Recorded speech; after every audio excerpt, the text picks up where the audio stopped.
Hey everyone. First off, thanks for clicking on the video.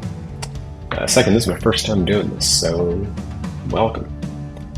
I was talking to a buddy of mine recently, and he asked about the thrusters in the fuel tank painting process after seeing some photos I took of my Zaku. So I figured I'd make a video about it. Now, I do not in any way consider myself a pro or feel like I have any business giving tips, but I like how my kits turn out, and hopefully someone can find some value in the things I talk about. I'm doing a little bit of pre-shading here. Basically, I'm just using a flat black acrylic to go over all the panel lines on this fuel tank. My goal was to use these thick lines to sort of create a gradient when it came down to time to lay down the color. And I'll get to that later on in the video. So yeah, that's what I'm doing here. Making some lines. It's real important during this part to, like, you know, not worry about going super straight or, you know, focusing on getting anything too perfect, because, you know, you're going to be putting color on top of this stuff anyway, so it's, you know, it doesn't have to be super perfect. It'll all get blended in eventually anyway.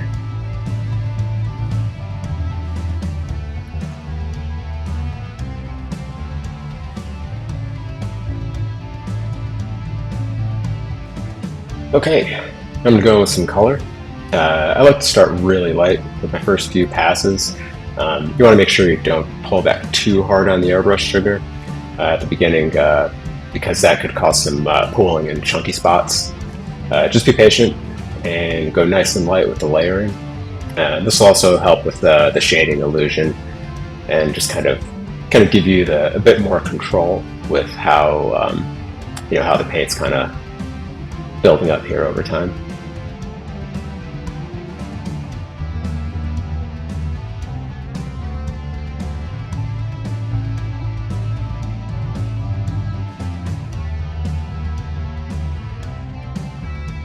Hey, look at that.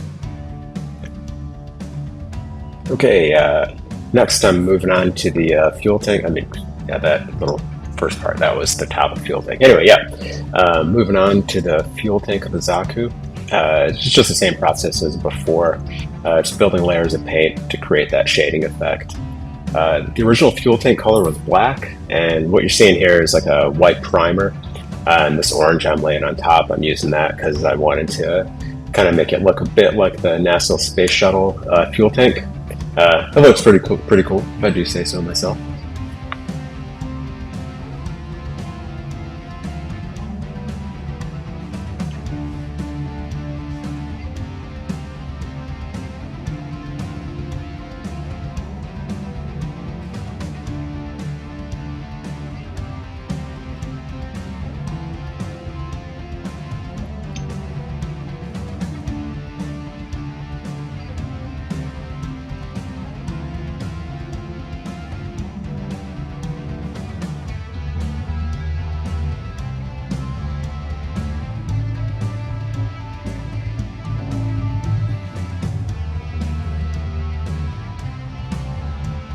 Okay, here are the colors I'll be using for the thrusters.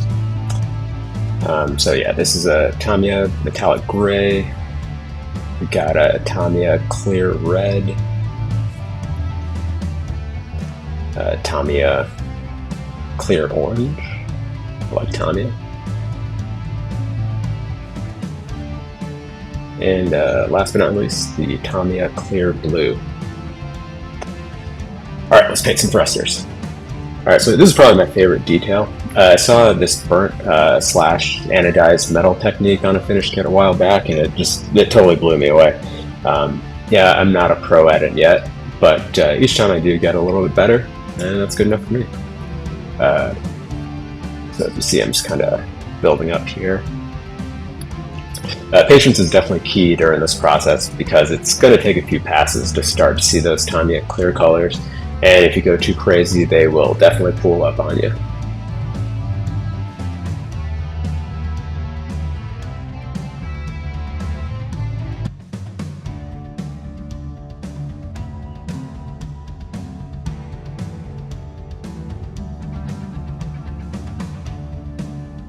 just gonna blast a little test spray on your gloves and make sure your airbrush is working properly. Since building and painting the Zaku, I picked up a gallery, or is it gallery or gallery? I don't know how you pronounce it. The Gaahleri. It's their mini compressor. It's amazing. It's quite a step up from this USB powered one I'm using in this video. The USB compressor is it was pretty nice to start with, and it is pretty good, space saver. But yeah, that gallery mini compressor is like total game changer. It's awesome.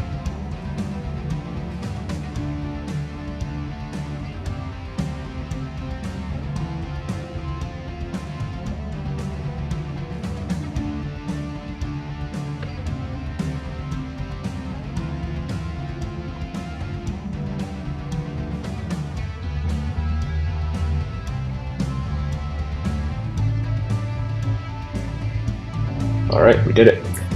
Now enjoy some bland-ass stills of the Psycho Zaku. Next time I'll shoot some video for the finished product, but this is just a Sunday afternoon, just throwing this thing together, and I'm working with what I've got. Alright, thanks for watching.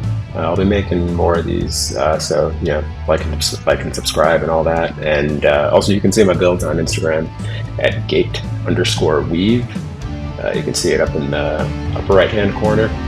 And yeah, see you soon.